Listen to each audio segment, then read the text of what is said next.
All right. Good night, and I guess welcome to my first live podcast um on about the Olympics. Just talking track and field. Just pretty much full of vibes. Talk some Olympics. Give some critical and some analytical feedback. Have a couple laughs, and just enjoy track and field. All right. So with me today, I have a good friend of mine. I didn't want it to be me just talking to myself, so invited a good friend of mine, which is I think probably the most critical person that I know, which I think would make this whole experience be one fun filled and filled with energy. Adrian Stradex Wilshire, my dear friend from high school days to current days, we tried to conquer the world. I think we just had a conversation prior to boy, if certain things happen by the time we're 50, we might have to, try some other means. But Adrian, welcome, boss. That I tell you that's 50-year-old part in private. I never expected to bring it out in public. I didn't disclose what it was. I never disclosed. But moves have to make. We know we have to move off of make. So we have to be successful somewhere, somehow. Somehow.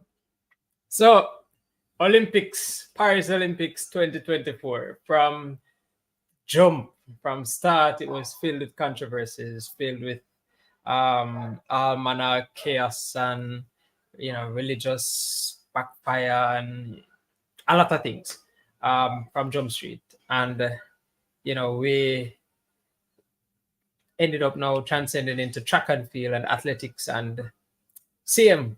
We had some great expected performances, and we had some what is this moment. But I think all in all, though, I think from a competitive standpoint, you're going to have people that are going to be excited and happy about the outcome, and you're going to have people that are going to be very disappointed about the outcome. So from which country? Well, on man, from which country you find happiness? It's not Jamaica. No, clearly not. Okay. Clearly. I think we're happy about one thing. So, but clearly not. So, but of course, clearly the other countries, like the big dance keep, them probably have Carnival right now as it Lucia. And some other parts which they deserve. Botswana, I suppose, I give big dance. I think Jamaica we're under curfew right now. but it is what it is. It comes with the sport. But yeah, so today we wanted to we're not trying to make it long and boring, so we wanted to break it up in segments. So today we're talking short sprints. So short sprints being 100 men, women, and 200 men and women, along with a 4x1 men and women. So we're keeping it short and the short flat sprint. So we touch into the hurdles when it's hurdles day. But yeah, sprints, the 100 meters. What was starting with? Men or women? Which one did run first? The men. Yeah, the men finals came first, I think. Floyd, I'm gonna be honest with you, Floyd. I don't remember because I'm still recovering from the depression. I mean, once you start talking, going to come to me, but I don't remember if it was men or women. I remember the races. I remember the results. You remember the races and the results, but you don't know the order. I know how I feel, but I don't know really what happened. You know what I mean? But anyway. It was definitely the men first. So we touch base on the men 100 meters.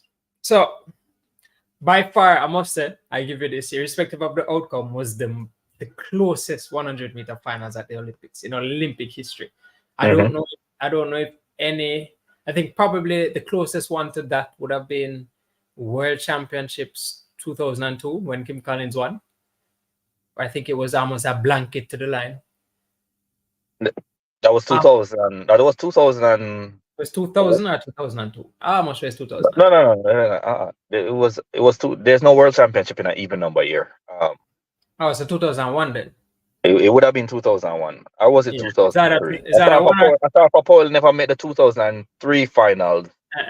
It's 2005. No, the 2007. 2007 finals. Yeah, definitely made 2007. Yeah. Anyways, so the 100-meter finals, I think 0.12 was the difference between first place and last place. Right. In 2008, it was probably 0.15 between first place and second place.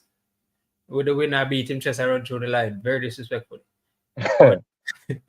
But I must say, for the entire race, I think that is the slowest, fastest race I've ever witnessed, if that makes sense. No, that don't make no sense. What's that? Yeah, meaning it happened. Everything just came to play so slowly. Like I'm watching it, and it's like you're watching it in slow motion, but the race is fast. Right? So it's almost like it took like all the drama. You know, like when you watch a movie, it takes 30 minutes to just show one little part. Yeah, that's what it felt like for me. And I think, of course, we had the lineup. We had Kishane Thompson. We had Noah Lyles, who was the two favorite. We have Letsil Tebogo, that's from Botswana. We had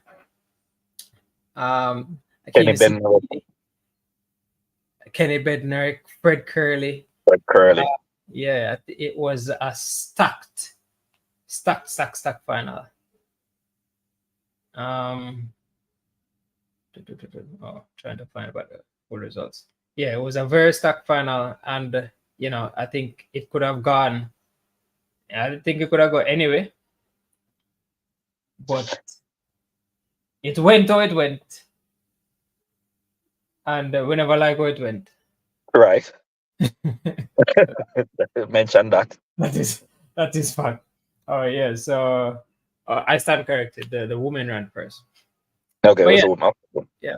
So we had, and let's not, of course, Oblique Civil was also a part of that lineup. So Noah Lyles ended up winning. Into this day, I swear people start calling me and cuss me and say, "Oh, them thief, Kishane," and I know Jamaicans, especially from within the Jamaican culture, growing up, and there's a race that we usually measure by, is who for foot cross the line first. Right. So I think that's the issue that's happening on a wide scale now, where I see people even post the picture, the finish line picture on their social media and circle to show, say, Kishane foot reach first and Kishane foot past the line. I was like, no, people, it's not the foot, it's the torso. You see, that's the beauty about social media, and that's where I have my most fun in this world. Like, apart from stand-up comedy, I always go for a laugh on social media, especially when you have people who are ignorant to rules and how certain things operate. Mm-hmm. Like, I get the most laugh out of it, and I join in. I'm not going to lie to you. Yeah, man, foot cross first, but clearly we know that's not the rules. That's not how it works. So the rule states the torso. So whichever aspect of the torso breaks the line first, that's the winner. But people still think Stone off when we tell them that. Because them say, I support Noah Lyles. And worse, we're going to be there and say Noah Lyles is king. But the understanding is, despite having a poor heats, a poor semifinals, him almost look clearly like unlike himself. Like, no, this man don't stand a chance, because for every round him struggling, Oblique Civil bouncing, Kishane Thompson bouncing, Kerley bouncing, Bender. I said, this man out of the medals, because there's no way you going to beat any of these guys. But and that's an important point, Like, at no point during the rounds I felt like he was in command or in control of the competition itself. And that's usually a measure. That's usually a measure you use, to observe who is in better control going into, because you don't want to expend too much energy and thing. But he's always known to run himself into championship. run himself into the, get himself prepared for the finals. And I think that's something to keep in mind, where, some athletes might not know what it's like to fully put the, put full gas on the throttle, where, so that when that time actually comes for them to do that, they can't manipulate it. They can't bring it into peace because they're unfamiliar. I think, getting those hard runs, because I think especially him run hard in all rounds, the heats and the semis him run hard, because he ran almost his PB, literally diving at the line. Same thing in the heats. And to come and show up in the finals. And I told somebody that I did not like the lineup, because where he was positioned right beside Oblique, I figured Oblique would be in trouble, because Noah going to use him to measure his run.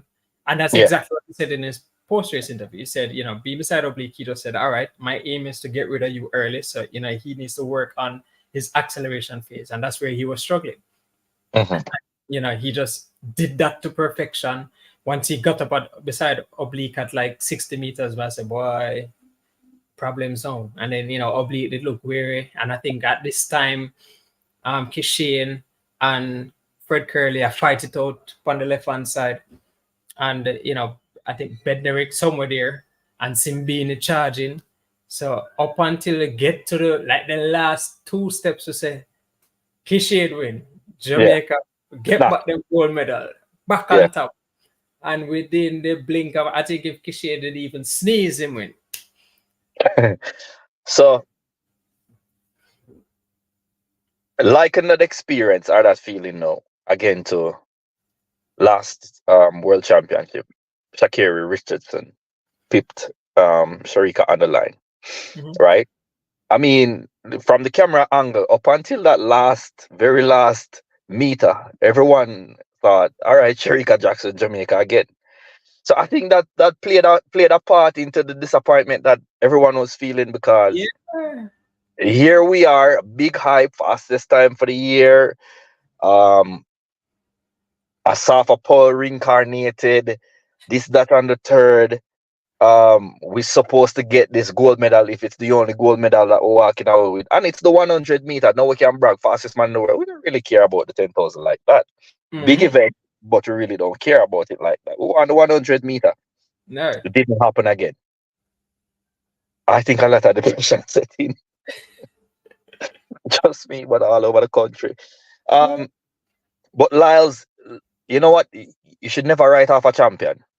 But and Lyles is a champion, and he's proven it. You know what I mean? Up until the last millimeter of that race, he was still pressing.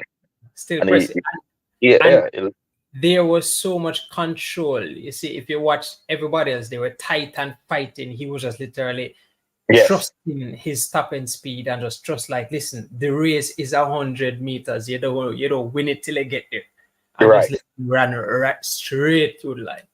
And because I think and you can tell the difference where after they crossed the line, Lyles ended up running a little bit further than everybody else, and that's because of he was a lot freer. So he is a top end sprinter, and he has good speed endurance. So that speed literally took him straight through. Well, where other athletes, and I've seen it as a coach, where they tend to, once them they're about to touch the line, them break. And everybody know Asafa Paul has been, people always are so I'm gonna run through the line, and I think it's it's a bad habit, and Noah literally penalized everybody for that habit. And I think that is testimony that the race is 100 meters, not 99.99, 100 meters, and can't knock him. That's a big win for him. 9.79 with a PB. Kishane also running 9.79. And Kishane, you saw Kishane's post-race interview? There were many videos circulated. I'm not sure which one exactly you're referring to. Well, I think in all of them he was pretty much very hard on himself, as far as I didn't execute like I should. I didn't get the start that I wanted. and I was tense and all, he was hypercritical of himself. And I think which is fine, it's fair. I think nobody celebrates in loss. And I'll always tell people, 8 people line up in a race. The objective for all 8 of them is to win. Right. So if I win my bets. Yeah, naturally. But being your first Olympics, a silver medal, that's a massive accomplishment. I don't see, like, you can't water that down, no way, shape, or form. That is a huge performance. Yeah, your first time getting there, your first time competing, and you go there running 9.79, which is one of the fastest times run at the Olympics. And you're getting a silver medal. Can't knock him. So I think good job for Kishain. I think saving grace for Jamaica sprinting. Following him was Fred Kerley, 981. Again, you can't count out people that knows how to win. Yeah. And Fred Kerley is a competitor, and coming back with a 981, I think, which is just shy of his personal best, I think is amazing for him, because everybody write him off from national trials, and he's the one that kicked off Coleman off of the 100-meter team for the US. He's the one that did that. I came out and earned himself a medal over. And to add to that, what's surprising about Fred? Fred was having a lot of distractions and a lot of off-the-track issues and some on-track issues, like earlier up in the year, and everyone was saying, no, this man is not focused. This man is not about track and field. You know what I mean? Yeah. Made the US team. I know he's a bronze medalist. Like, there's just some athletes out there, they just know how to get the job done, Bridget. They know how to get the job done, and they get it done all the time. So very happy for Fred with his bronze. I can't see being boy, 982 national record, and you don't get a medal. Wow. That just speaks to the standard where track and field sprinting is right now. Like, it's alive and kicking. You know what I mean? A lot of people had said, oh, Usain Bolt is not in the sport anymore. Arthur Poe's not in the sport anymore. Tyson Gay, Justin Gatlin, these men. But the sprinting is alive and well. It is. All of these times were once were records. You're right. Seriously, from even 991, even as far back as 991, they were all were records. They're all records at some point, and you have 8 men now that just transcended sprints, and I think it's highly competitive, and I love it, and I think that is what the sport needs, especially the event. I think if you don't have another Bolt, then you need a good crapper at least for good competition. Yes, make it exciting. If it can't be a standout, it's going to be exciting race. Let's make it an exciting race. And then So I know we mentioned the guys coming through at the team, but I also wanted to touch on Oblique Seville for a bit, because I'm sorry, I'm in darkness again. But JP is there for it, bro. Oblique came out his semifinals with a personal best, 981, and he went to the final and finished in 991. I don't want to say excuse. Is the excuse fair? Can we say it's an excuse? Hey, if a man hurt. I can't. If him same hurt, him hurt. Was it his feelings that was hurt, or was he actually hurt? I think it might be both, because I saw the grimace and the grabbing of his at 99 meters though. At about 90, well, you could have felt it earlier, and then you pushed through it, because I did not see that acceleration that we saw, that we are accustomed to seeing in Aki. Even last year at where he finished fourth at Budapest, I did not see that acceleration phase the as aggressive and as zippy as we're accustomed to. So at that point, I'm like, there's no way Noah would be catching him in a thing, because Oblique has the fastest acceleration phase than anybody in this field. And that's from my observation. Anybody want to pull stats and tell me I'm wrong, fine. But he definitely didn't get that phase. I don't know if it's a case where him choked or whatever, but clearly something never right. and towards the end, see him grab and grimace and go through the line, and I don't know. It could be feelings hurt, could be really hurt. We know he had that issue before from the national trials, and I have a theory. And this is simply because of studying how the body works and kinesiology and all of that. As far as a body at top speed, once it veers out of we call it bearings, it will end up putting strain somewhere. So you see in that semifinals, when he's sprinting, remember he's at a peak stage because he's running personal best, even though he's up a little bit. But running at high speed and then that turn and that look puts a strain somewhere. Sorry, let me explain something here. Me and none of the Jamaican people, we don't want to hear that. This because this is the third time. No, yeah, I'm waiting on something from him. And this is the third time you're going to come here and we're going to hear an excuse. Like, regardless if it's a different excuse, this is the third time. Boy, how much more should the people take? And Jamaica people have to please, no. So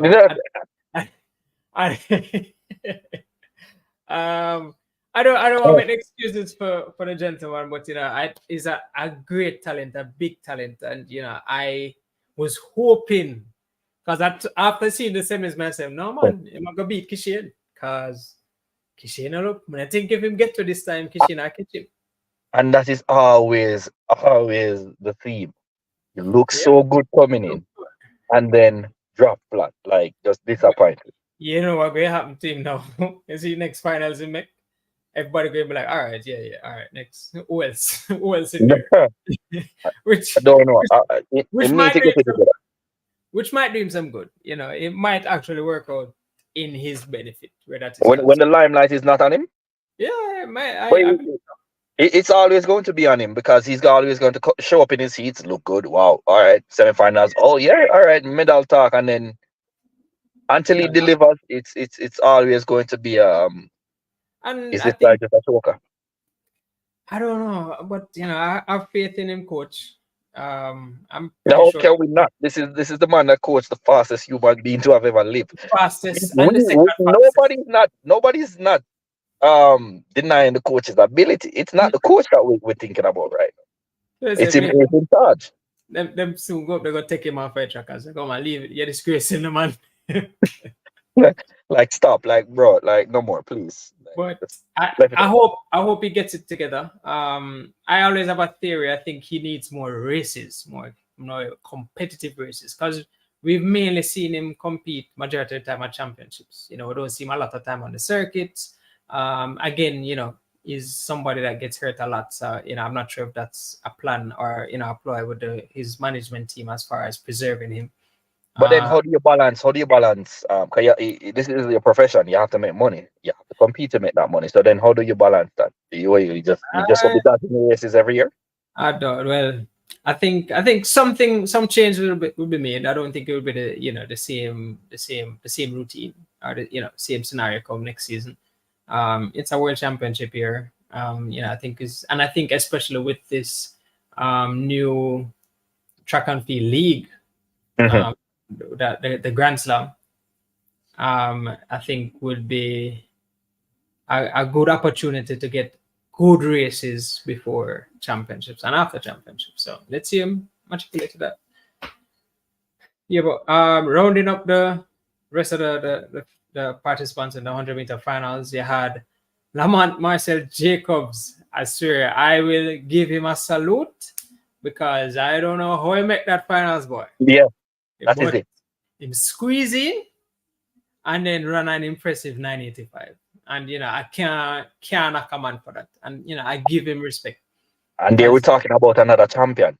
Champion, exactly. Champions will get the job done. Yeah, it didn't look as I think him getting as like one of the last fastest time was in lane 9.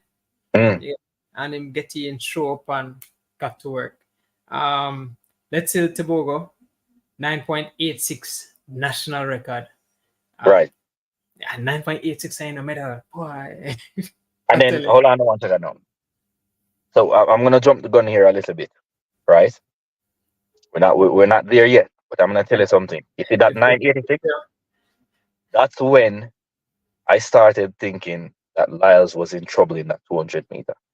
I believe so. I saw that from the moment when he won, when they ran together in the London Grand Prix, right? London Diamond League in that I'm not 100. In the I'm not 100. recalling. I'm not recalling exactly. Yeah, Who well, was in that? I saw a race, and I think he was behind him. He came second, and he ran through the line, and I was smiling. And I think that smile was like, yes, it's coming together. It's coming together. Not a man of many words. You just have to kind of watch his progression, and Yeah. And I think got a 986. You can't knock him for the position. Yeah, you come sixth, but you won a national record and a PB. You gave it your all, and clearly he was ready for bigger things. Mm-hmm. And then seventh, we have Kenneth Bednarek, Kung Fu Kenny, 988. And I think this season that was his ceiling, 98. So I had a friend. He was watching Kung Fu Kenny the whole heats and semifinals. Kept on screaming Kung Fu Kenny, watch Kung Fu Kenny. So I messaged him after the finals and said, "Is it Jet Li Joker now?" I don't think he had a bad race. People just were faster. I mean, him look too good to finish down the pack. That is what I'm saying. Look too good to finish way down the pack. 988 is no scuff. It's no. It's not a terrible time either. You know what I mean? It's almost unfair to be a sprinter right now. Listen, gone are the days where you run 10-0 and like, yes, I can get a pro contract. So why are you throwing shade at Kim Collins now? No, there was no need for that. Kim Collins is that was in Kim Collins' day. And mind you, look how many championship medals Kim Collins got. And I tell you, if you're going to run a race, I run 100 meters at any championships running 10-0 or 9-9, Kim is going to be in the medals. I'm not asking. Kim is going to be in the medals. I swear. He just knows how to put it together and find it when it is right. Yeah. All right, so we can wrap up the men and jump into the women's 100-meter finals. And for the first time in how many years? From 2008. Mm-hmm.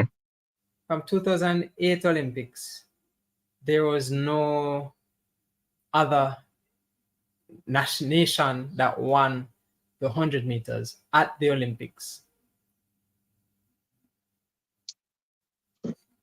up until this day. So you had Shelly-Ann Fraser in 2008, Shelly-Ann Fraser again in 2012, Elaine in 2016, Elaine in 2021, and now the emergence of a new sprint queen. Nobody can tell me she don't look like Merlin Ottey. She does. Yeah, I'm surprised a lot of people is calling our youngster at LSU. Oh my God, her name is slipping me right now. It shouldn't be. Liston. Brianna Liston. Yeah.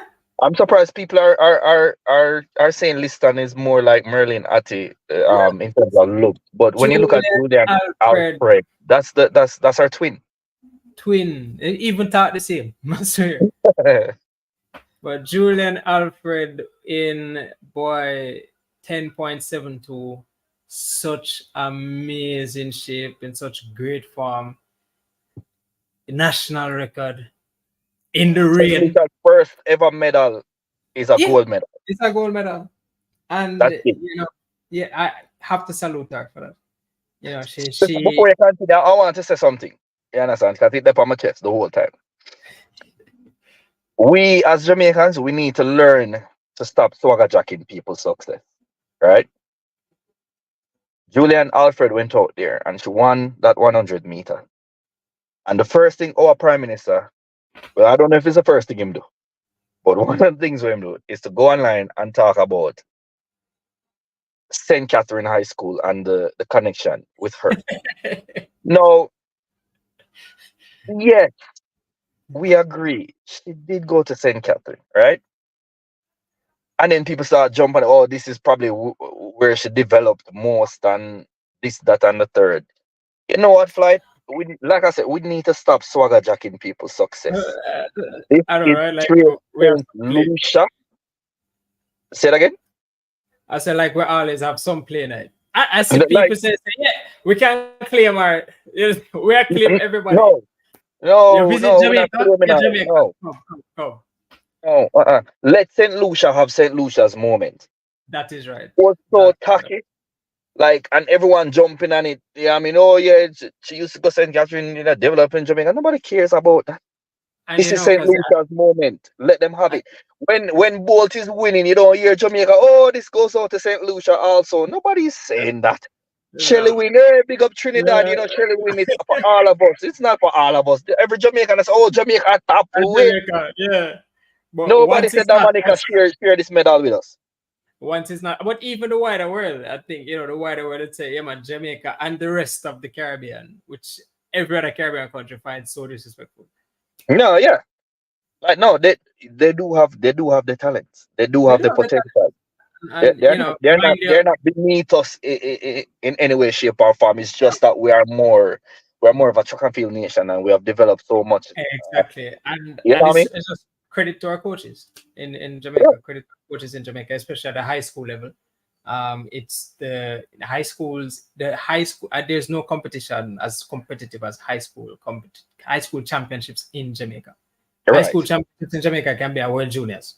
You're right. Yes, of course. So, no disrespect there at all. But St. Lucia, you're right. St. Lucia has their time. This is their girl, their pride and joy, and their gold medal. She shared that with all, how much people over there? 300,000? All 300,000 of it. You get me? I thought it was 30 people over there. I'm not sure. Nobody that. No, you're disrespectful. I really can walk from one end of the island to the next in about 3 hours. I don't know. I want to visit St. Lucia though, just because. Right. Just because, the same way people don't want to come and go Chilani and eat yam just to see. Just to see, not special about it. I'm everywhere, Bridget. But and here's another thing also. Well, not another thing, but just to rub it in them face. Yeah, because I play devil's advocate now, and I'm not gonna lie now. I stay already. When I said St. Catherine Bagawa, oh, she's St. Catherine, I said, well, America need to celebrate this medal also because she went to the University of Texas. So kudos to America. Jump on it then. If everybody is going to claim it, let's claim it also. That is exactly. Let them have them. Let them have their moment. And, big up to St. Lucia, big up to all St. Lucians. I love that for Uno. Yes. And for the Caribbean. So, it shows the depth of the Caribbean as far as sprinting is concerned. And, the theories in the past about all of the most aggressive slaves and strongest slaves back in slavery days being sent to the Caribbean to do all of the work, I think, that lineage is living up to its name or to all expectations. So, again, big up to St. Lucia. First gold medal, first gold medal, all courtesy of Julian Alfred. And you don't get much better than that. Second to her was so for everybody watching, we have a friend named Kems. Kems is, if it's not alien, is USA. so I can imagine the heartbreak that our dear friend had when Sha'Carri ended up second. And well, it's not only myself. It's not only myself as well, because I like the little, I don't want to call her a deviant, but I like the little warrior. I mean, she's out there and she's bold being out there. I just love her personality. I like that to box the system. And that's the thing. I think for too long, especially before bowl, track and field was too humble. It's too nice. I mean, everybody's a nice guy, a nice girl. Yeah. Thank you. Olympics was developed as a gladiator sport. It's aggressive. It's big personalities, and talking to eat just like a boxing match before they go up in the ring, them face to face, and them creating a show. And I think that's what track and field needs, that anticipation. but I think, you know, I love her personality, and she, you know, she come in, she looked good in the rounds. Because when I saw the heat, I was like, all right, good. Her start is much better. All right, so you should not having to start from the US trial, so she's much better because she has to come to terms. She has to get to 60 meter at least close or within like 2 to 3 meters to Julian Alfred. If not, no, 3 meters is too much. I think you're giving her too much now. 3 meters. She has huge closing. But well, yeah, and I think I must be honest, because yes, she's world indoor champion, so it speaks to her explosiveness and her flat speed. But then prior to the Olympics, she ran a 21.8 at the same meet that Shericka Jackson got hurt, 21.8. So then that speaks now of her speed endurance. So you marry the two of them and you get an Olympic champion. So, you know, I think there were expectations for Sha'Carri, and you know, I like these things like this for the sport, because, you know, at the end of the day, you can't predict it, you can't call it. You know, it just comes down to who's ready on the day, and you know, Julian Alfred was ready. Yeah, people complain about the rain, but the rain wet up all 8 of them. Yeah, apparently it must have been falling in lane 1 alone. I don't know. Some of them excuses just irritate me. But with Sha'Carri, her round management looked really nice coming into the final. I don't know what happened, because I'm thinking, okay, repeat of the same. You did that World Championship. You came out 10:65 winning. Like, all right, Alfred, I have to go step up our game for beat you tonight. 10:87 in the finals. I don't know what happened. I haven't revisited much of it yet, but something went terribly wrong. I don't know if it's the start that failed her again. Or you know, there's the whole theory of what happened prior to, you know, the day of the finals, where they had a little issue with the gate. Herself and Shelly had a little issue with the gate, so they had to walk a whole 1 hour walk to get through the other gate and stuff. I was like, them is not that big flight. 1 hour from one end to the, come on now. Unless a lot of people would block them. No, there's no one. The traffic, but I've heard from insiders that, you know, they would ample time to kind of sit down and stuff. It's not like they were rushing to go warm up and stuff. So, you know, not sure what it was, but you know, again, I would not. The liquor walk tired or what? Oh, come on, man. I would not discredit Julian. In third, Melissa Jefferson. I guess you can call it, new kid on the block. I like her. I like her sprinting posture and demeanor. She's a very good sprinter all around. There's nothing that stands out for her. Like, for example, where, you know, Sha'Carri has a good tapping speed. I think she's just an all-around good sprinter. Yeah, just a good flat sprinter. You know, so she made the team. She's a part of Sha'Carri's training group as well. Herself and Tonisha Terry. So, you know, I think that coach clearly doing something right, because you win. All your 3 girls won at the US trials, and all 3 of them got to the finals. 2 out of the 3 get to the medal.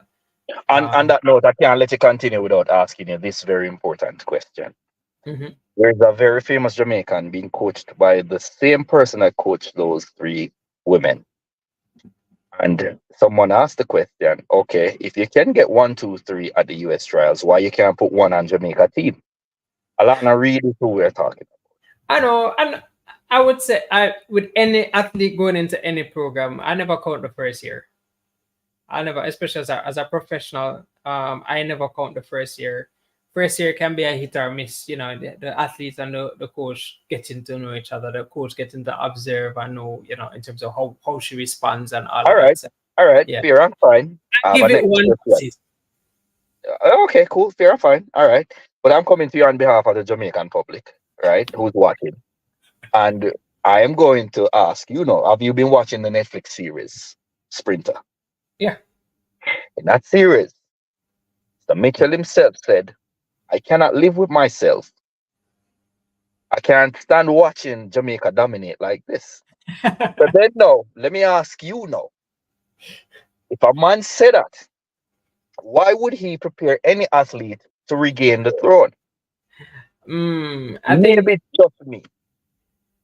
I get your point, but I think there could be a possibility where this is more of an economical move and less of a pride and country move in terms of him coaching Alana Reid. Coach But Q, right? Listen, doesn't he have other nationals honesty? Sir, say it again. He doesn't have any other nationals apart from that one Jamaican honesty. I don't know. I'm not concerned with that. Well, that's what we need to check. He does. He does. Right? But in the Netflix series, he didn't say, "Oh, I don't want anybody from Canada winning," or "I can't stand seeing Canada winning." He don't say, "I can't stand seeing this Zimbabwean winning." The man said, "Watching Jamaica dominate is hurtful to him." So then I'm asking you on behalf of the Jamaican public, and given the fact that he's put 3 on the US team, so more than capable. Not one, 1, 2, 3. Right? And 2 of them got Olympics, got medal. Why can't you get just this one on Jamaica team? And we're talking about Alana Reid. Is Alana Reid our fastest junior ever? Right now, yes. 1090, what was it? 1094? 1092? I don't remember. Yeah, well, 10.9. 10.9 super fast. Yeah. And you can't get a 10.9 on Jamaica team? Transition, brother. You have to remember the transition. It needs a period from the junior level to go in. It's just a lot of adjustments and stuff. But remember, she never just got to him right away. So she got to him after training, staying close and training with her high school coach. Coach, it sounds like you're trying to be a diplomatic coach right now. I'm just saying I don't want, and I'm saying that me and the Jamaican public, we don't trust him.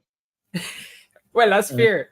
So in order for Mr. Mitchell to redeem himself, Alana needs to come around at 10-7 next year.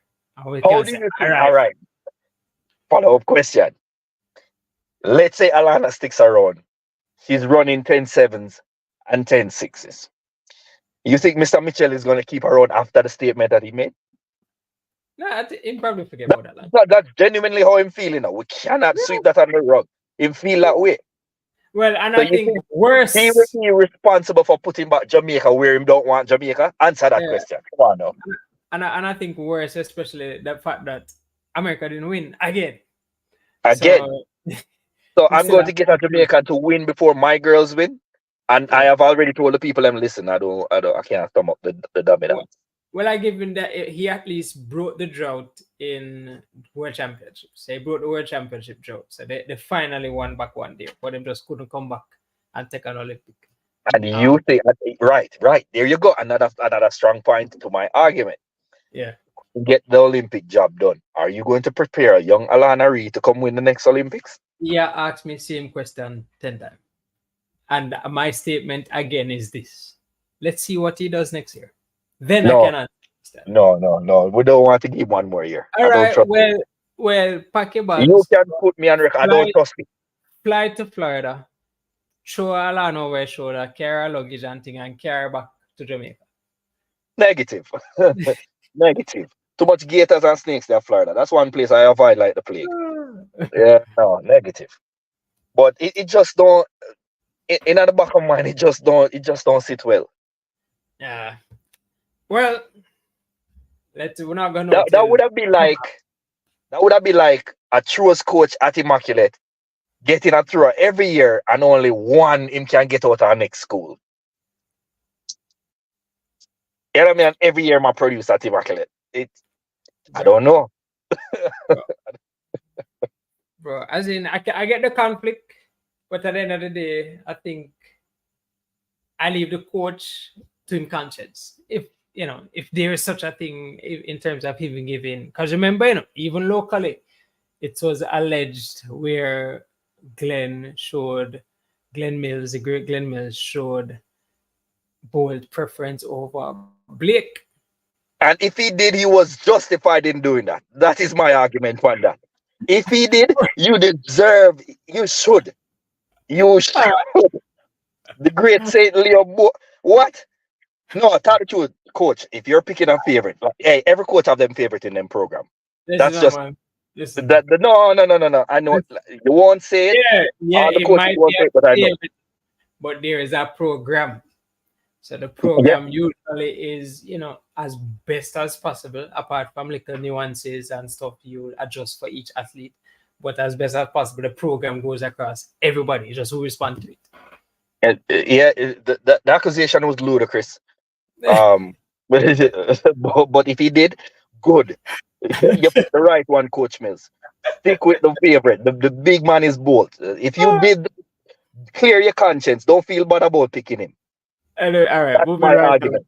Moving right along. I think I just threw a stone one ago. Moving right along. All right, fourth in that 100, we had Darren Nita, 1096. She, again, we had a coach switch where the queen of sprinting for the UK, for Great Britain, decided that she's going to shift and seek training in the hot Texas, along with the great coach Flo, who also coaches who? No. Right. So right. I'm not giving up this point here. We're the battle like so in 1 year. It's all right. Continue. In 1 year. Okay. All right. Yeah. Put your thoughts together. Yeah. No, it's just funny that she can do that in 1 year, but girl in Florida, you need one more year. No, Julian has been always with Coach Flo. Julian, you said or British athlete Nita. No, she switched. No, not Nita. I said Dina Asher-Smith switch. Dina Asher-Smith made the switch, right? She made the switch, and it's clear we're not seeing her in this final.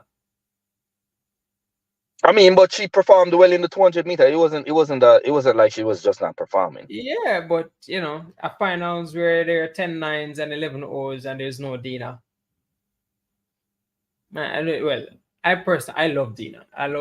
And I guess that's where my bias is. I would love to see her there. I'd love to see her and Nita, because I love the progress that Nita has been making. Because Nita has been training. I think she made a switch also, and she's training in Italy. Okay. So and I think it probably is within a year. So the 1 year worked for her, but I think it just now work for Alana and everybody else. Probably. But yeah, so Nita was fourth. We touched on TT Terry making her Olympic finals, her debut Olympic finals. She was fifth. Kambundji, I swear, Kambundji has been almost in every finals are named there, don't it?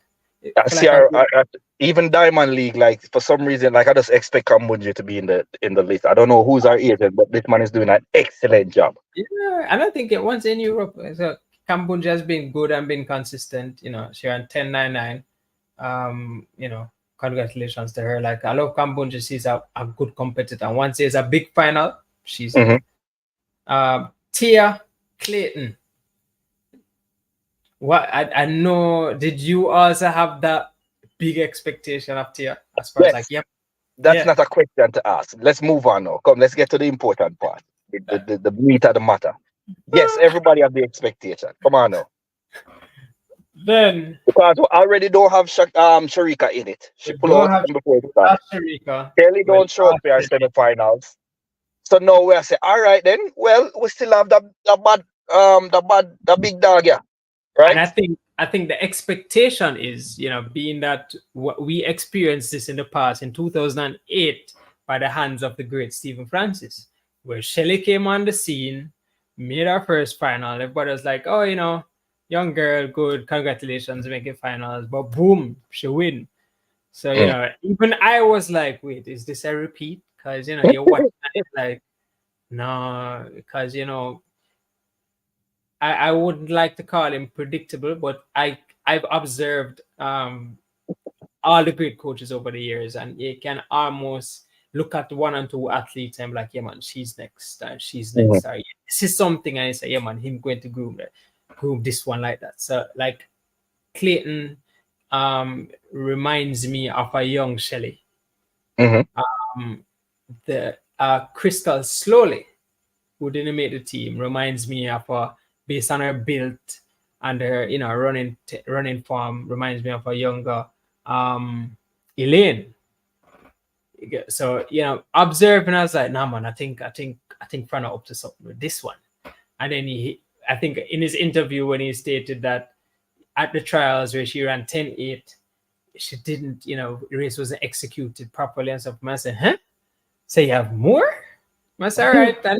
And so I was sold, like literally, me sell my kidney and thing, and like you sell the house and say everything. Pantia. For that one stock. One stock, big win. And unfortunately, I guess just couldn't get going. 11:04 again. Respect to her first final. Just turning, I think she's 20, just 20 next month or this month. Made our first final at Olympics, ran 11:04. If she even gave us back a 10.86, it's a silver medal. Yeah. But again, you have to show it. You have to deliver it when it counts. And but I think, or she literally, as Jamaicans would say, wipe the shame out of our eye. We say, all right, we have somebody in our finals. So happy to see her there, and very good prospect to see what she does in the future.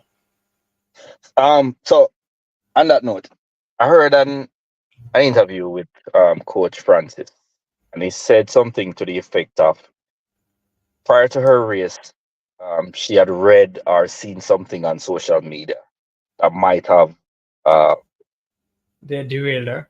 Mm-hmm. Right. No, maybe it's just me because I can't understand from that perspective. Like, if I see something on a screen, I don't know how to internalize it like that. Right? It's on the screen. It's okay, fine. Right? But I guess it's a different generation. I mean, the kids grew up with the cell phone in their hand. Yeah, we didn't grow up with social media, bro. We grew up with messages, MSN Messenger, High Five, MySpace, which we were not that, because all of those weren't mobile anyway. So you have to be in front to say you don't have that quick access to it. Twitter was non-existent, so I think now it does have an effect, especially as a coach. I can tell you, because when we have boys and girls champs, there's nobody has their phone. So the parents the kids, then call the coach or call the team mother, and they made that communication. So basically, you're saying you're ahead of Stephen Francis where that is concerned. Well, I don't. I'll tell him good luck telling these big man and big woman them to say no phones or no social media. Wait. First and foremost, no. This is a professional environment. It is. If I am saying to you, hey, I am leading you to this victory, and this is how I want you to do this thing, you better listen. You should listen. So what now with the obligations that they'll have to sponsors that also utilize their social media as a means of marketing their products and stuff? Well, yeah, no doubt. You will find the appropriate time to do it. You finish competing, let's get to it. Okay. Fair enough. I mean, think about like even the NFL teams, right? Here in America. They have curfew rules, and these are adults, right? There are rules about if and when you can have your family around certain settings. Right. There are rules out there. So I don't think it too strict. But my question was, is it really what caused her to not perform? It just seems like a far-fetched.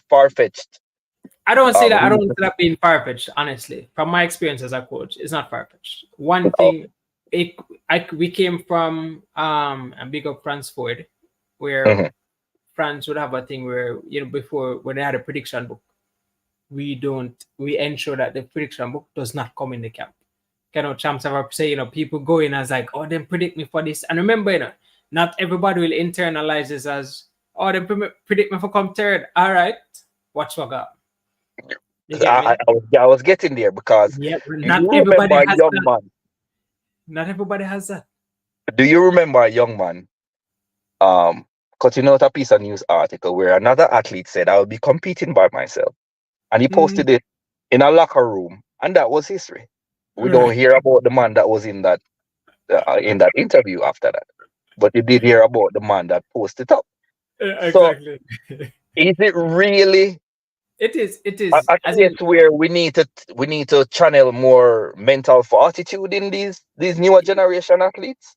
definitely, because, and I think where, there's a thing called cyberbullying, and I'm like, they I just don't come up. believe in it, but continue.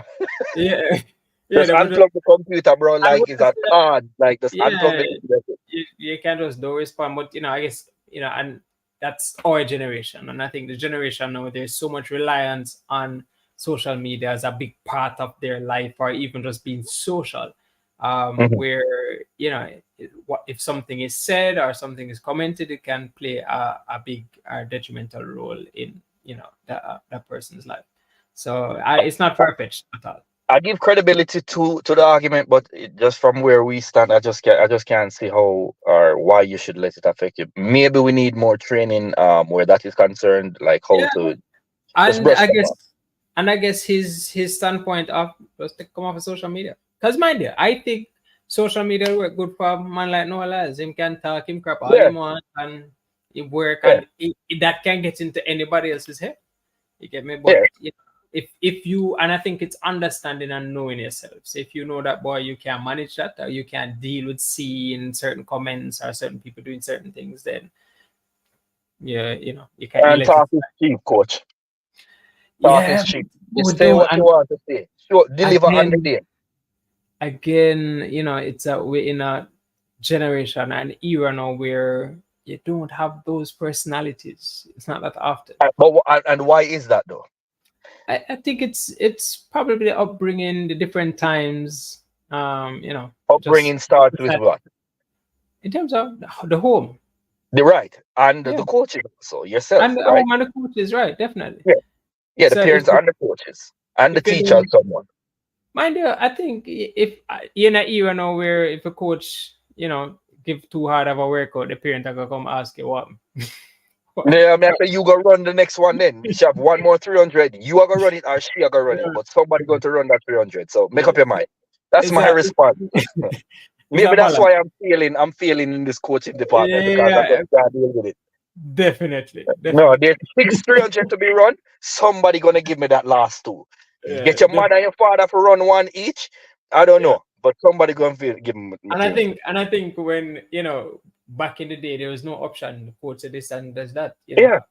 You just I coach, which I don't mind this method of coaching, but I coach with explanation. And then you ever do a workout where the coach explain to you what it's for? Who? I know who's I know who's coaching. Peyton Powell? No, sir. Fernando Douglas? No, sir. Is that Andrew yours, bro? Beta? No, sir. Andrew Beckford? No, sir. Ask questions. Get an explanation. Yes, man. I think we have last touched somewhat in how we need to really shape them. You know what I mean? Like we probably we the adults are probably failing them.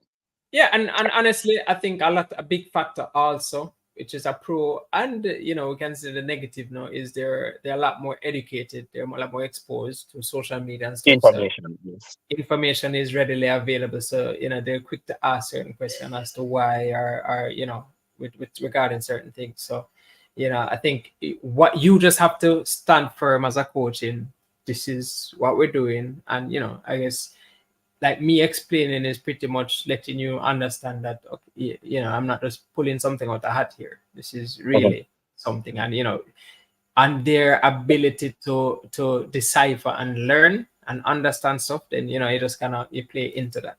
It's not just back in the day we just follow instructions. Yeah, do as I say, coach, do this, sure.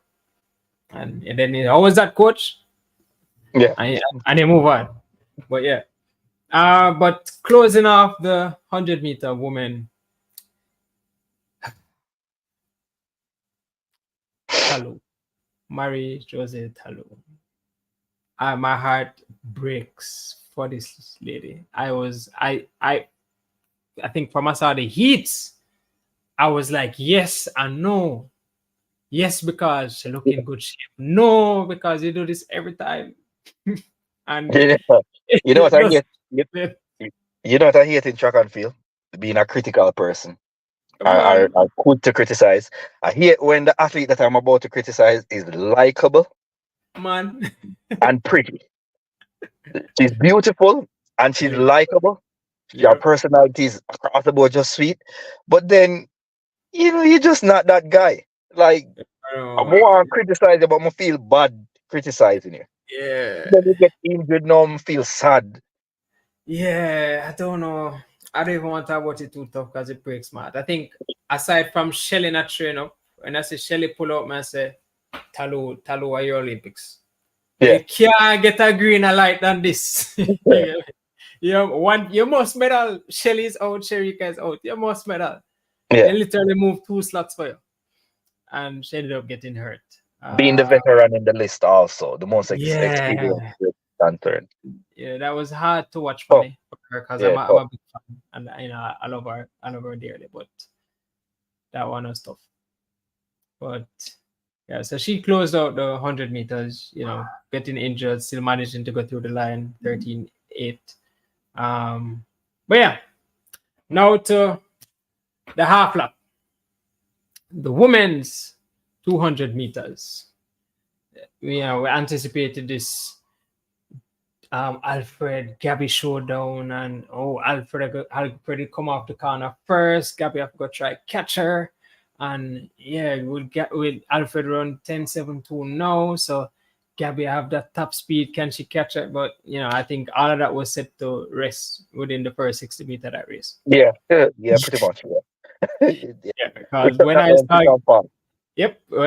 As soon as Gabby got up on her shoulder, I said, "There is nobody in that race that can run down Gabby Thomas." I'm not a big Gabby Thomas fan. Right?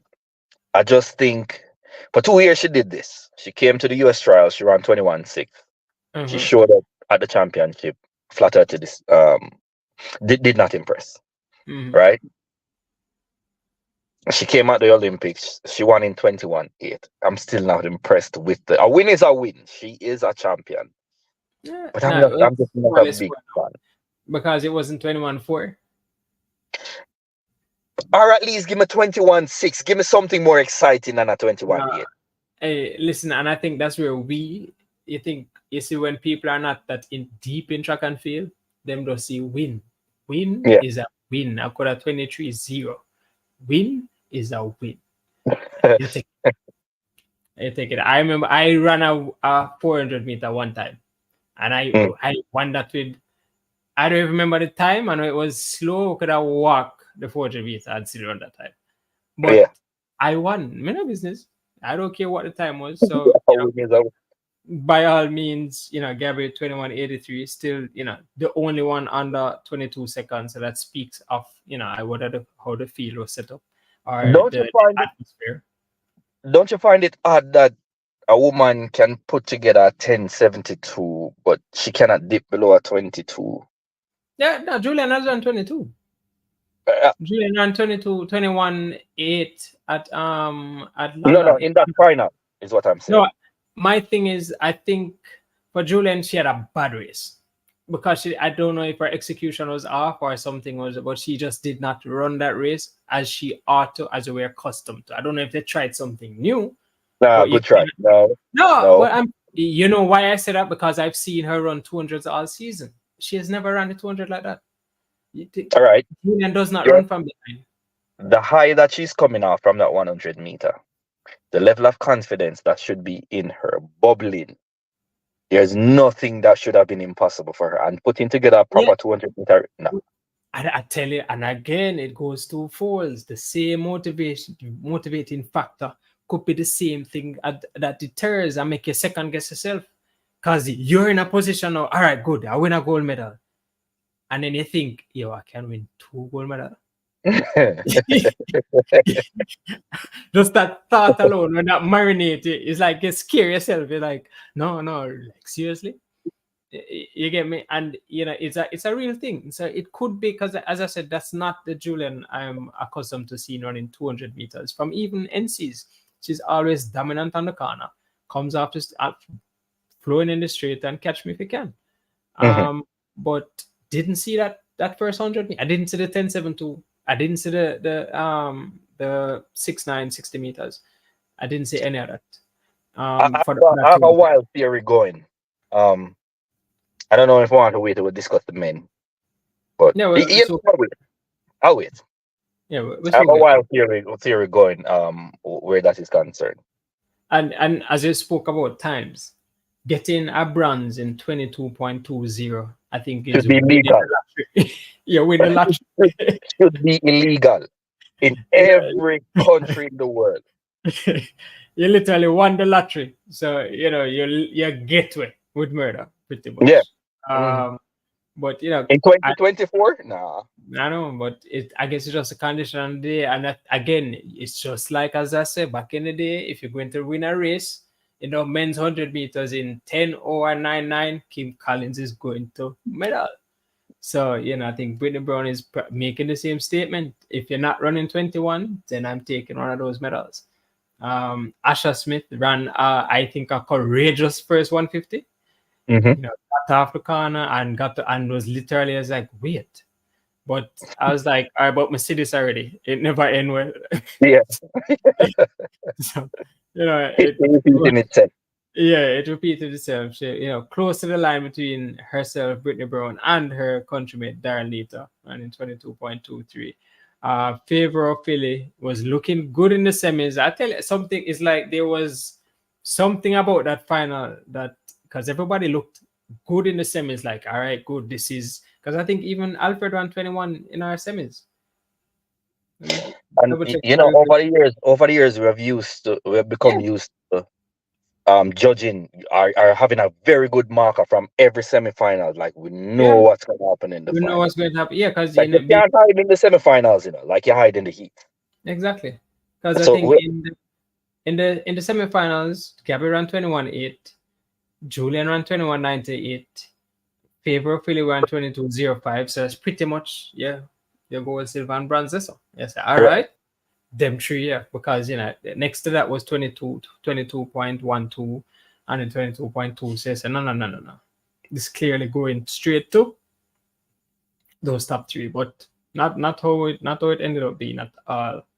Not at all. So Ophelia, and you saw her devastation at the end, like she knew that was not her best race. The NCAA champion who ran 21.9 at NCs. Again, I'm always wary of NC athletes in a championship year because they'll show up at the trials because they're still in peak form. Yeah. But can they hold that peak for another 2, 3, 4 weeks even to compete at the major championships? Only the special ones over the years have done that. Yeah, but she made it to the finals, 22.42. Yeah, the time is relevant at this point. You're an Olympic finalist in the 200 meters. That's good enough on your resume. And I think nobody goes again and ask, what time you run. Like, oh, finalist? Yeah. So, big ups to her. And around it, well, I don't want to be disrespectful because you see, I literally stopping at Gabitama at Mackenzie Tang. And Mackenzie finished 7th. 8th place was another Ivory Coast athlete. Imagine, Ivory Coast is birthing. They were gearing up for a nice 4x1. Yeah. Jessica, goodbye. 22.70. So, and in speaking of African nations, as we shimmy our way into the 200 meters men finals, we had 4 African men in that finals, which that's the first time in history, one, I'm certain. And then to add to all of that, and one of the Africans won, which is the first time in history for African nation to win the 200 meter at the Olympics. Well, I think, I have a theory, the universe balances itself out. When you're seeing people from other nations other than Kenya, Ethiopia, Uganda maybe winning distance races, then them have to win somewhere else then. Yeah. Because we've become so sick of seeing Kenya, Ethiopia, and all the distances. Well, all right then. If other nations are winning, the Great Britain is winning in the distances now. Yeah, exactly. So then they need to input themselves somewhere else. And I think it's just the growth and the development. I think Jamaica, I want to say a Jamaican steeplechase, top athlete. You know, I hear the reason behind that is why we aren't finding steeplechasers. That one year this man decided to try steeplechase, and the water jump, he fell in and almost drowned. That's the my third. And ever since then, Jamaican has attempted the steeplechase. It's a logical reason. I mean, if you nearly drown, and people are stomping you, jumping over that barrier, I'm going back in there. Call it a day. You're watching that horror show happen, and you see an athlete trying to get out the water drowning. You're not going to attempt that. No. I hear you. Fair enough reason. Fair enough. But the 200-meter finals had 4 Africans, 3 from the US, and 1 from Dominican Republic. And once Zero again, Jamaican. Zero Again. Jamaicans. We have yet to produce another credible, even just a finalist on the 200 meters on the men's side, since both. Right. But when you thought about COVID and the impact of COVID, for however long the period on the performance of Noah Lyles. Noah Lyles did not have COVID. Oh, it's not okay. This. Noah Lyles did not. Noah Lyles did not have. I don't care. First of all, let me say this: there's no way you're gonna have COVID. You know you have COVID, and you come out there, or you were told you had COVID, and you come out there, and you're high-fiving me after a race, hugging me after a race. The warm-up areas with me, the marshalling area with me, you're coming out there with me, close contact and stuff like that. Knowing that you have COVID and knowing what the world was like in 2020 because of the issues with COVID, I don't believe it. So you're basically, Noah Lyles, you're telling me you have no conscience then. Because if you have COVID... I was kind of wary of that because I think after at the end of the race, when I see him go congratulate Tebogo, I'm like, cough on him neck, Hey, listen, I see him cough on him neck. So we need to probably check if the what? If the don't have COVID, that means they know about it, right? Every medalist should have COVID right now, and if they don't, we know for him never have COVID. Yeah, but I don't buy the argument, Bridget. You got whooped. So either way, he struggled in the 100 meter. We all saw it. He was struggling in the 100 meter. So you figured it would transcend to the 200. I think nobody with COVID bounced like that at the introduction of a 200 meters. I think that's why I'm tired. I think after the 200, after he come off the car, that was it. And that's the first I've seen him struggle. Kung Fu Kenny passed you. Come on, man. Used to be Kung Fu Kenny for breakfast, lunch, and dinner. And I think with the Jamaicans always there, and I think the comment he made on the sprint docu-series where he said the 200 meters is his wife and the 100 meters is side chick. Everybody was like, well, clearly spending too much time with the side chick, wife left you next month. or as we'll say, Joe. But this time Joe came in the form of Tebogo. Hey, you know what's one thing you're not supposed to do in this world? Do something and let a Jamaican see or hear. Listen. Do not do something and let a Jamaican see or hear. Because they're going to hold it in. Hey, I went on Twitter after the 200 and they map him, boy. I say, hey, you back up a broad, because when Jamaicans throw it in. And on the flip side, that's why I actually love Noah Lyles for the sport. Yes. The man is brave enough to put himself out there and take him licks them. I wish a lot more athletes were like that. And he doesn't look like he's phased. Apart from and I don't know, I think certain things they don't disclose because again Jamaicans. Apart from the disclaimer of him having, of anxiety issues, depression, asthma, hypertension, diabetes, the long list of stuff that I'm struggling with, to still come out. I know that I'm struggling with this whooping from Tebogo. I don't think you think about him. I don't think it bought him. No, I think it bought him. Because he I think it might bought him and when him line up again for another 200, I think it will bought him. And I think I'm pretty sure him and Tebogo go book again. Before the year's over? Yeah, before the year's over. Positive. Unless Noah decides him not running any more meets. Because and then the world is going to label him a coward now. Yeah, post Olympics is where we talk about you try to get rematches. So yeah. if you are Noah Lyles, yeah, you're gonna say my COVID gone now, no friend.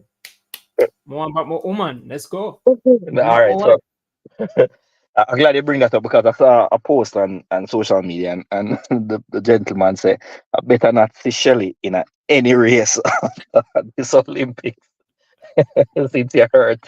I know, and I think again it's just people not understanding because you might have a strain and it might be advised. All right, you probably need a week or 2 weeks off. Yeah.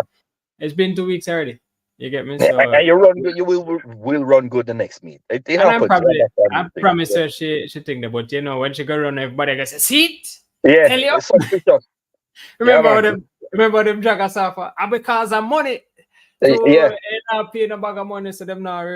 Yeah, but that's exactly how it's going to happen. How we get the play out. But I think rounding up the 200, Aaron Knighton, like Lazarus, came fourth, 19.99. Ogando from Dominican Republic, we're ahead of the other three Africans, Makarau, Fambole, and Charmamba. So the Liberian Fambole, very good at the University of Florida. Yeah. My wife sent me a screenshot of the of the final, and she said, "Ooh, look, Liberia was so close to winning." I said, "No, he was so close to coming last, not to win." You're in the finals. You're close enough, bro. Yeah, you coming to close. You have a chance. Yeah, once in the finals, you have a chance. So I'll take her. Roasting her because she would not ease up off me. I mean, they call him closest, 7th and 1st. That not far. Yeah, they're close to last too. Them in same race. Same race, but let's say Tebogo. I loved the demeanor. I think once the 200 meter came into play, I think he looked like he made business the entire championships. There was no hesitation. There was no, no second guessing. Him was just showed up and was ready to go. And I think 1946 era record. Pretty sure he has some more in him. I can anticipate a 19.3 coming, and I think if he runs, are you talking this year? Yeah, because he said that he's prepared to go back. This is just a part of the season for him. So I know I'm going to come out there with business again. And I think this was one, it's probably, he didn't run that many 200s this season. And he normally gets a few good runs. And I think because the passing of his mom. So I'm going to caution you about something, right? And this is just a friend looking out for a friend. You have already upset the general public to calling Lyles king, right?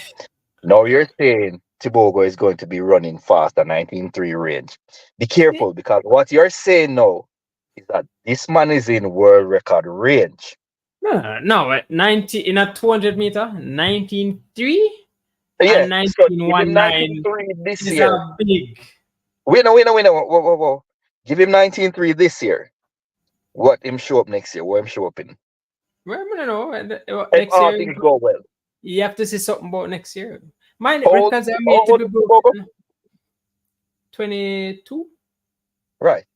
Yeah, I'm young. So what happened if him got the record? I mean, more hatred for you, not me. But as I say that, but as I prepare you for a friend to a friend. I tell you, the only record, I think the only untouchable record that Bolt has right now is that's 6 gold medals from 3 consecutive Olympics. 5, right? Because Nesta Carter cost him 1. No, man. Remember, I'm talking the 2. I don't count the relays. I'm talking the individual. So just 100 and 200 at Beijing, Rio, and Rio was the last one. Beijing, London, and Rio. Okay. That is a harder record to break than his 19.19. I don't see nobody doing that. What, the 19.19? No, doing the three-peat. Like, No, you know what? There's gonna be an athlete in the future will probably have that potential. But you know what's gonna get him out? He might read something on social media and he might cry. He might cry tonight before. Yeah. Me being the one that never made the semifinals, like, hey, you got a really big foot, brethren. You look like a clown. He called me a clown. Yeah, with the three-peat. Twitter, I gotta have him for dinner, boy. I swear. But yeah, and I think that will round up our discussion on the short sprints. I think we can touch on the relays when his relay day with the 4x1s and the 4x4s, and the mixed relays. Before we go though, I want to drop my wild theory. Right. So I watched the 1 and the 2, and I noticed something which the US have that Jamaica don't have. Men and women across the board. Well, so much more for the men than the women. Mm-hmm.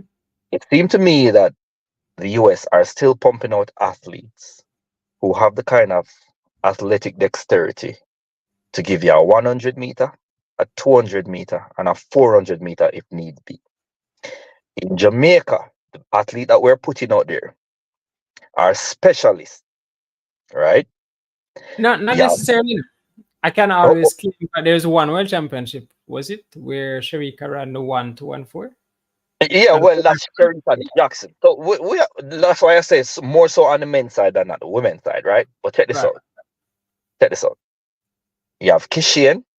I've never seen this man run a 200 meter. And look like he would have run. Well, anything he can train for, I believe. It is the athletic dexterity that we are searching for, right? Fine.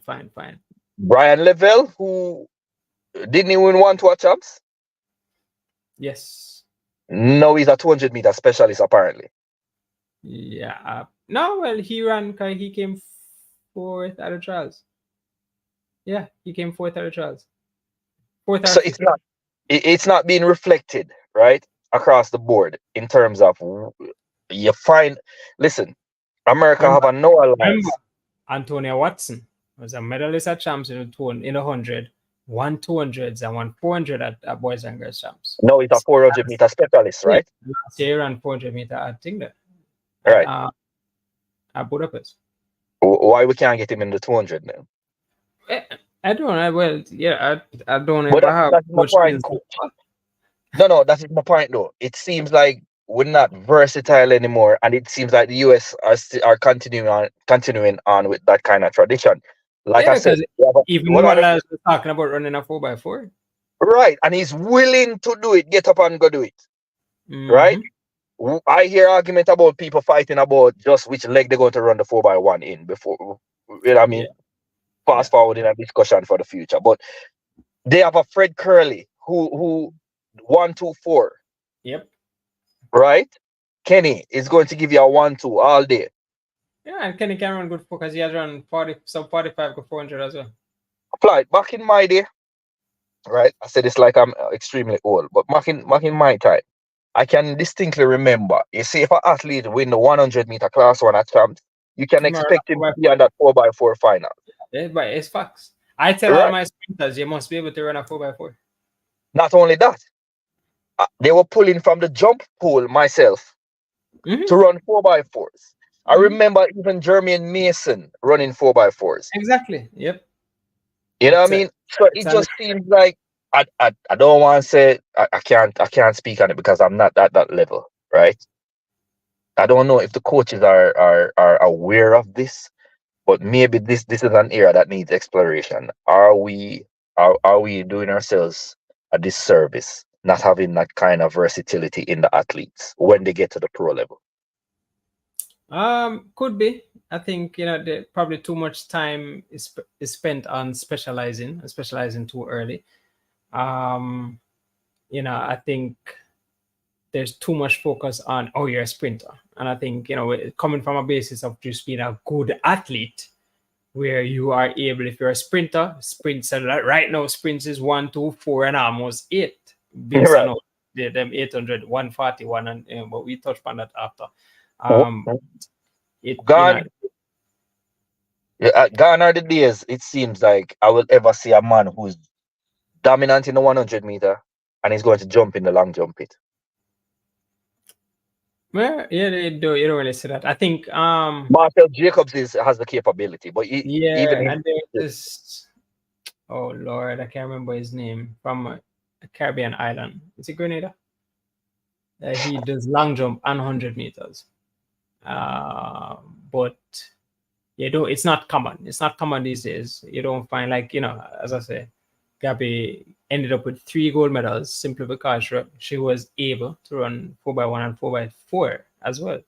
And I think the 4 hurdlers are stepping up to the 4x4 to win more medals. Exactly. And the 800 meter, I think, move to give you a 4x4 leg. Just before I even go too deep, the US 4x4 team for the men only had one true, no, the women only had one true quarter mile. There you go. So maybe there's some substance to what I'm trying to say right there.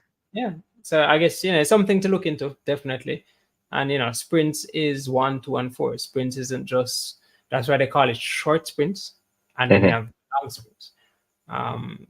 But definitely key points and some stuff we can discuss later on, and we'll start talking about the 400s and the relays.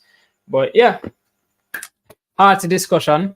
Go above our required time because you just chose to hang on topics.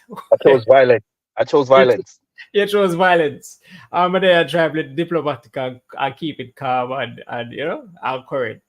But I guess, the first of a few series to come. I think, next step we'll be talking about it will be relays. I will go into 400s first, go into long sprints and the 4x4. And then I guess, wherever it takes us.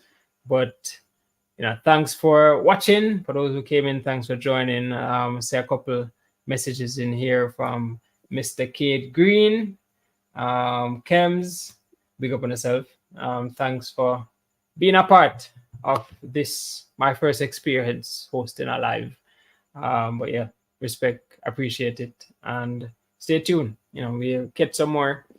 I think this is where you put in the like, comment, subscribe thing. Yeah, do. If I say it work. But yeah. Thanks. Respect again, Adrian. I think we need to get somebody else to, go at you with, some of these conversations, Adrian. So next week we'll try, build somebody. Get somebody so we can see if we can call Oral Trace and see if I'm up to it. Oh, negative. Negative.